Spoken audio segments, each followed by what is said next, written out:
ಪ್ರೀತಿಯ ವೀಕ್ಷಕರಿಗೆ Shankaranand TV YouTube ವಾಹಿನಿಗೆ ಸ್ವಾಗತ ಸುಸ್ವಾಗತ. ಇವತ್ತಿನ ವಿಡಿಯೋನಲ್ಲಿ ಜೂನ್ ತಿಂಗಳ ಮಾಸ ಭವಿಷ್ಯ ಯಾವ ರೀತಿಯಾಗಿದೆ ಅನ್ನುವಂತಹ ಮಾಹಿತಿಯನ್ನು ತಿಳಿದುಕೊಳ್ಳೋಣ. ಅದಕ್ಕಿಂತ ಮುಂಚಿತವಾಗಿ ಯಾರಾದರೂ ಶಂಕರಾನಂದ ಟಿವಿ ಯೂಟ್ಯೂಬ್ ವಾಹಿನಿಯನ್ನ ಸಬ್ಸ್ಕ್ರೈಬ್ ಮಾಡ್ಕೊಂಡಿಲ್ಲ ಅಂದ್ರೆ ಸಬ್ಸ್ಕ್ರೈಬ್ ಮಾಡ್ಕೊಳ್ಳಿ. ಪಕ್ಕದಲ್ಲೇ ಇರುವಂತಹ ಬೆಲ್ ಐಕಾನ್ ಒತ್ತಿ, ಅದರಿಂದ ನೆಕ್ಸ್ಟ್ ಅಪ್ಲೋಡ್ ಮಾಡುವಂತಹ ವಿಡಿಯೋಗಳು ನಿಮಗೆ ನೋಟಿಫಿಕೇಶನ್ ಮುಖಾಂತರ ಬಂದು ತಲುಪುತ್ತೆ. ಹೊಸ ಹೊಸ ಮಾಹಿತಿಗಳನ್ನ ತಿಳ್ಕೊಳ್ಳೋದಕ್ಕೆ ಸಾಧ್ಯವಾಗುತ್ತೆ ಅಂತ ತಿಳಿಸ್ತಾ, ಈ ಒಂದು ಜೂನ್ ತಿಂಗಳಲ್ಲಿ ಬದಲಾವಣೆ ಆಗುವಂತಹ ಗ್ರಹಗಳ ಬಗ್ಗೆ ಮಾಹಿತಿಯನ್ನ ನೋಡೋಣ.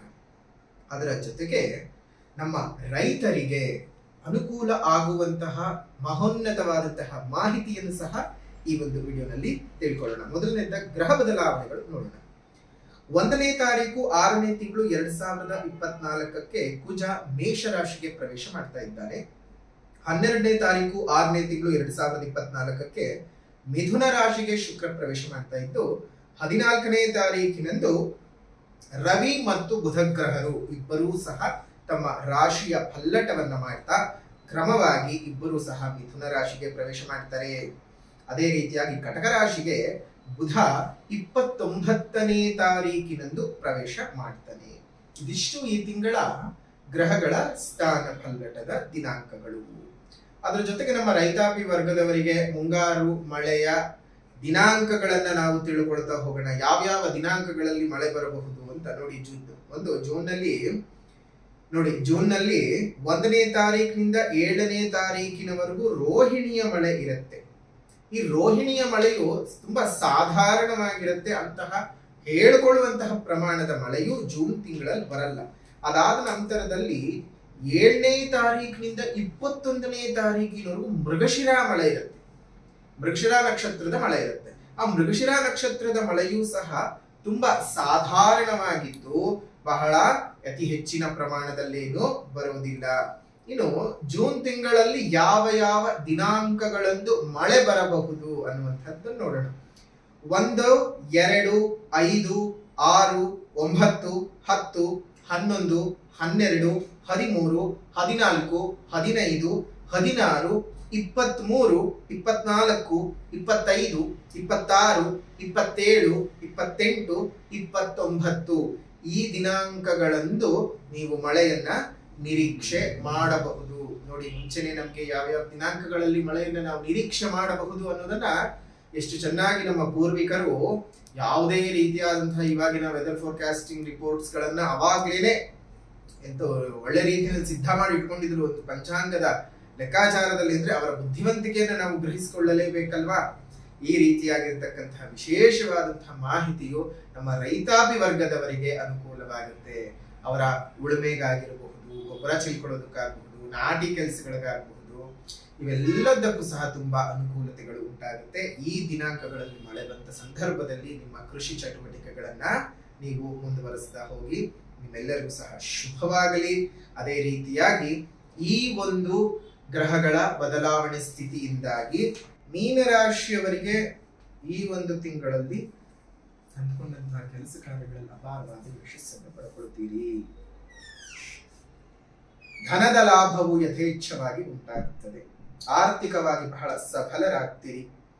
ಆರೋಗ್ಯ ಪ್ರಾಪ್ತಿ ಆಗುವಂತಹ ತಿಂಗಳು ಅಂತಾನೆ ಹೇಳಬಹುದು. ಅತ್ಯಂತ ಆಪ್ತ ಜನರಿಂದ ನಿಮಗೆ ಬಹಳ ಧನದ ಆಗಮನವೂ ಸಹ ಉಂಟಾಗುವಂತಹ ಸಂದರ್ಭಗಳು ಇದ್ದಾವೆ. ವಿದ್ಯಾರ್ಥಿಗಳಿಗೆ ವಿದ್ಯಾಭ್ಯಾಸದಲ್ಲಿ ಬಹಳಷ್ಟು ಪ್ರಗತಿ ಇದೆ. ಮನೆಯಲ್ಲಿ ನೆಮ್ಮದಿಯಾದಂತಹ ವಾತಾವರಣವನ್ನು ಸಹ ನೋಡ್ತೀರಿ. ಬಂಧು ಮಿತ್ರರಿಂದ ಒಂದು ನಿಷ್ಠೂರದ ಆಪಾದನೆಯನ್ನು ಸಹ ಹೊತ್ಕೋಬೇಕು. ಇದೇ ನಿಮಗೆ ಹೊಸ್ತಲ್ಲ ಬಿಡಿ. ನಿಮ್ಮ ನಡವಳಿಕೆಗೆ, ನಿಮ್ಮ ಮೆಂಟಾಲಿಟಿಗೆ ಯಾವಾಗ್ಲೂ ಅಷ್ಟೇ ಒಂದು ಹಣೆಪಟ್ಟಿ ಬಿದ್ದೇ ಬರುತ್ತೆ.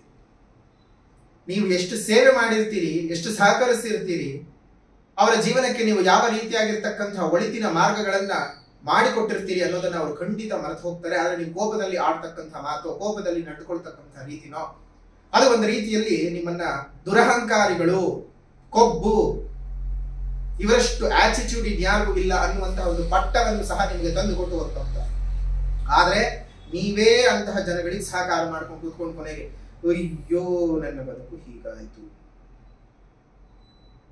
ನಾನು ಅವ್ರಿಗೆ ಅದನ್ನ ಮಾಡಿದ್ದೆ, ನಾನು ಇವ್ರಿಗೆ ಇದನ್ನ ಮಾಡಿದ್ದೆ, ನಾನು ಅವ್ರಿಗೆ ಆ ತರ ನೋಡ್ಕೊಂಡೆ, ನಾನು ಇವ್ರಿಗೆ ಈ ತರ ನೋಡ್ಕೊಂಡೆ, ಕೊನೆಯದಾಗ ನನಗೆ ಅವ್ರು ಹಾಗೆ ಮಾಡಿ. ಅವ್ರವ್ರ ಬೆನ್ನನ್ನು ಅವ್ರವ್ರು ನೋಡ್ಕೊಳಕ್ಕಾಗಲ್ಲ, ಅವ್ರವ್ರ ಬೆನ್ನನ್ನು ಅವ್ರವ್ರು ಉಜ್ಕೊಳಕ್ಕಾಗಲ್ಲ. ಅರ್ಥ ಮಾಡ್ಕೊಳ್ಳಿ. ಜೊತೆಗೆ 7.5 ಭಯ ಬೇರೆ ಮೀನರಾಶಿಯವರಿಗೆ. ಈ 7.5 ಭಯ ಅಂತ ಬಂದ ಸಂದರ್ಭದೊಳಗೂ ನಿಮಗೆ ಹಲವು ರೀತಿಯಾದಂತಹ ವ್ಯತಿರಿಕ್ತವಾದಂತಹ ಪರಿಣಾಮಗಳನ್ನು ನೀವು ನೋಡಬಹುದು. ಭಯ ಇದೆ, ಆದ್ರೆ ಭಯ ಪಡೋದು ಬೇಡ. ನಾನು ಪ್ರತಿ ಬಾರಿ ಹೇಳ್ತಿರ್ತೀನಿ, ಎಷ್ಟನೇ ಬಾರಿ ಬಂದಿದೆ ನೋಡ್ಕೊಳ್ಳಿ. ಮೊದಲನೇ ಬಾರಿನ, 2ನೇ ಬಾರಿಯ, 3ನೇ ಬಾರಿಯ. ಮೊದಲನೇ ಬಾರಿ ಮತ್ತು 3ನೇ ಬಾರಿ ಬಂದಾಗ ಮಾತ್ರ ಶನಿಯು ಅವಯೋಗವನ್ನು ತಂದುಕೊಡ್ತಾನೆ. 2ನೇ ಬಾರಿ ಬಂದು ನಡೀತಿದೆ ಅಂತಂದ್ರೆ ಬಹಳ ಯೋಗಕಾರಕನಾಗಿರ್ತಾನೆ, ಒಳ್ಳೆಯದನ್ನೇ ಮಾಡ್ತಾನೆ, ಅನಾನುಕೂಲತೆಗಳನ್ನು ಸೃಷ್ಟಿ ಮಾಡಲ್ಲ. ಆದರೂ ಅನಾನುಕೂಲತೆ ಉಂಟಾಗ್ತಿದೆ ಅಂದ್ರೆ ಅದು ಶನಿಯಿಂದ ಆಗೋದಲ್ಲ, ಬೇರೆ ಗ್ರಹಗಳಿಂದ ಆಗ್ತಾ ಇರೋದು. ಆ ಗ್ರಹಗಳು ಯಾವುದು ಅನ್ನೋದನ್ನು ತಿಳ್ಕೊಂಡು ಅದಕ್ಕೆ ಬೇಕಾದ ಪರಿಹಾರದ ಕ್ರಮವನ್ನು ಅನುಸರಿಸಿ ಅಂತ ಹೇಳ್ತಾ ಇರ್ತೇನೆ. ಜೊತೆಗೆ ಅಷ್ಟಕ ವರ್ಗದಲ್ಲಿ ಈ 7.5 ಶನಿಯ ಸಂಚಾರದ ಒಂದು ಸ್ಥಾನಗಳನ್ನು ನೋಡಿದ ಸಂದರ್ಭದಲ್ಲಿ ಆ ಒಂದು ಸ್ಥಾನದಲ್ಲಿ ಸಂಚಾರ ಮಾಡಬೇಕಾದಂತಹ ಸಂದರ್ಭದಲ್ಲಿ ಶನಿಗೆ ಅಷ್ಟಕ ವರ್ಗದಲ್ಲಿ 4 ಅಥವಾ ಅದಕ್ಕಿಂತ ಹೆಚ್ಚಿನ ಬಿಂದುಗಳು ಏನಾದರೂ ಇತ್ತು ಅಂತ ಹೇಳಿದ್ರೆ, ಇನ್ನು ಅಷ್ಟಕ ವರ್ಗದಲ್ಲಿ ಶನಿ ಸಂಚಾರದ ಸ್ಥಾನಗಳನ್ನ ಅಂದ್ರೆ 7.5 ಸಂಚಾರದ ಸ್ಥಾನಗಳನ್ನ ಗಮನಿಸಿದ ಸಂದರ್ಭದಲ್ಲಿ ಮೀನರಾಶಿಯವರಿಗೆ ಕುಂಭರಾಶಿಗೆ ಶನಿ ಪ್ರವೇಶ ಮಾಡುವುದರಿಂದ ಹಿಡಿದು ವೃಷಭ ರಾಶಿಗೆ ಪ್ರವೇಶ ಮಾಡುವುದರವರೆಗೂ 7.5 ನಡೀತಾ ಇರುತ್ತೆ. ಅಂದ್ರೆ ಮಕರ, ಕುಂಭ, ಮೀನ ಮತ್ತು ಮೇಷ ರಾಶಿಯಲ್ಲಿ ಶನಿ ಸಂಚಾರ ಮಾಡಬೇಕಾದಾಗ ನಿಮಗೆ 7.5 ಉಂಟಾಗ್ತದೆ.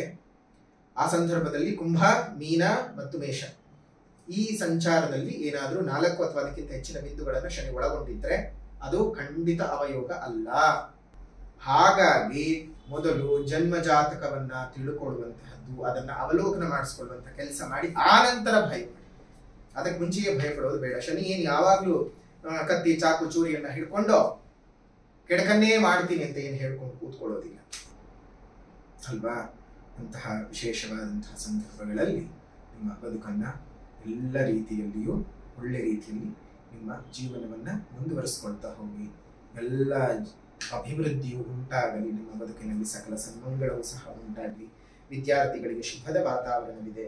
ಪ್ರಗತಿ ಇಲ್ಲದೆ ಒದ್ದಾಡ್ತಾ ಇದ್ರೆ ಪ್ರಗತಿಯು ಸಿಗ್ತಕ್ಕಂಥದ್ದು. ಸ್ವಲ್ಪ ಪ್ರಯಾಣಗಳು ಜಾಸ್ತಿ ಆಗುತ್ತೆ, ನಿಮಗೆ ಸ್ವಲ್ಪ ಓಡಾಟಗಳು ಜಾಸ್ತಿ ಆಗುತ್ತೆ. ದೇಹದ ಆರೋಗ್ಯದ ಬಗ್ಗೆ ಕಾಳಜಿ ಮಾಡಿ. ನೀವು ಚೆನ್ನಾಗಿದ್ರೆ ಏನಾದ್ರೂ ಮಾಡಬಹುದು. ನಿಮ್ಮ ಆರೋಗ್ಯವೇ ಚೆನ್ನಾಗಿಲ್ಲ ಅಂದ್ರೆ ನೀವು ಏನ್ ಮಾಡಕ್ಕಾಗಲ್ಲ. ಹಣ ಸಂಪಾದನೆ ಮಾಡ್ಕೊಂಡು ದುಡ್ಡ ಇಟ್ಕೊಂಡು ಏನು ಮಾಡಕ್ಕಾಗಲ್ಲ.